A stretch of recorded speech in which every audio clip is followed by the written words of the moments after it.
रावण के जीवन का जो दूसरा पक्ष है वो मैं आज आप सबको बताना चाहता हूं। पद्म पुराण में एक कथा आती है कि नल कुबर नाम का एक राजा था। उसकी रानी थी उपरंभा। नल कुबर बड़ा प्रतापी राजा था। उसने अपने किले को अभेद्य बना रखा था। चारों तरफ किलों में कुछ ऐसे संयंत्र स्थापित कर रखा था जो रडार सिस्टम का काम करता, कोई भी विमान आए उसे खींच लेता। वो अजेय था। उसका किला अपराजेय था। रावण उस पर विजय पाना चाहता था क्योंकि वो दिग्विजय में निकला,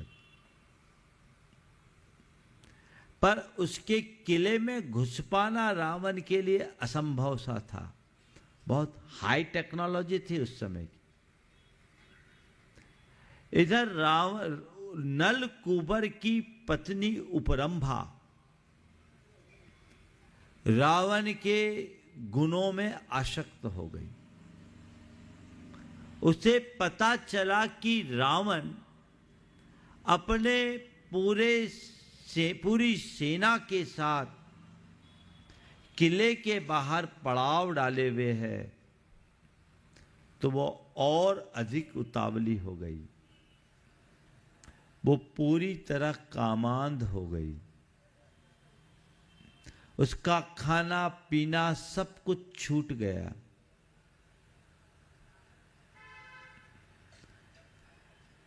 और एक दिन उसने अपनी दासी से कहा कि मेरे प्राण रावण में अटके हैं, किसी भी तरीके से रावण से मेरा समागम करा दो,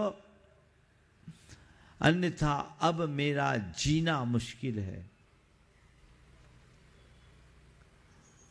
उसकी दासी ने रावण तक ये प्रस्ताव पहुंचाने का आश्वासन दिया और वो रावण के शिविर में गुप्त मार्ग से गई।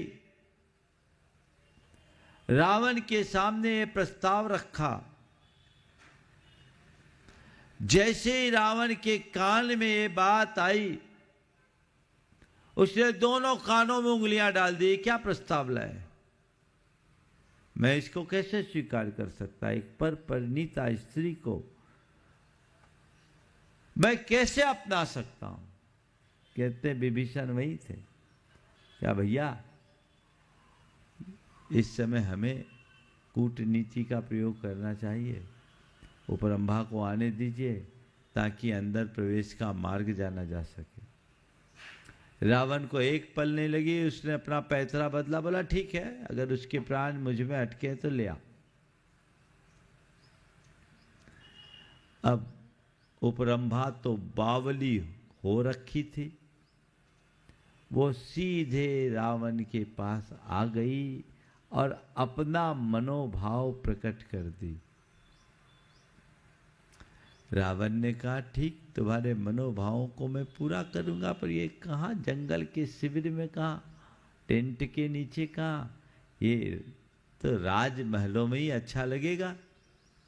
और राजमहलों में तब अच्छा लगेगा तुम्हें मैं निष्कंटक साथ तब दे पाऊंगा जब मैं नल कुबर पर विजय पाकर उसे बंदी बनाऊंगा और इस राज्य का अधिपति बनूंगा।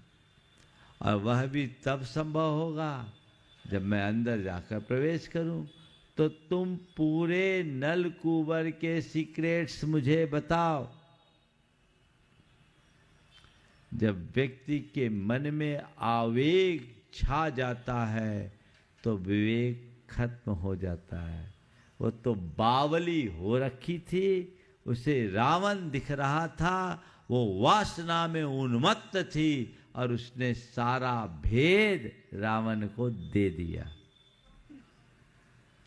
फिर क्या था? रावण ने चढ़ाई की, नल कुबर को बंदी बनाया और फिर जब उपरंभा ने अपनी बात दोहराई तो रावण ने कहा, हे देवी, आपकी इच्छा की पूर्ति मैं अब कैसे कर सकता हूँ, क्योंकि आपने मुझे रास्ता बताया, और जो रास्ता बताता है वो तो गुरु का स्थान पा लेता है, गुरु तो पूज्य होता है। इसलिए आप मुझे माफ़ करें, मैं आपकी इच्छा पूर्ति करने में असमर्थ हूँ।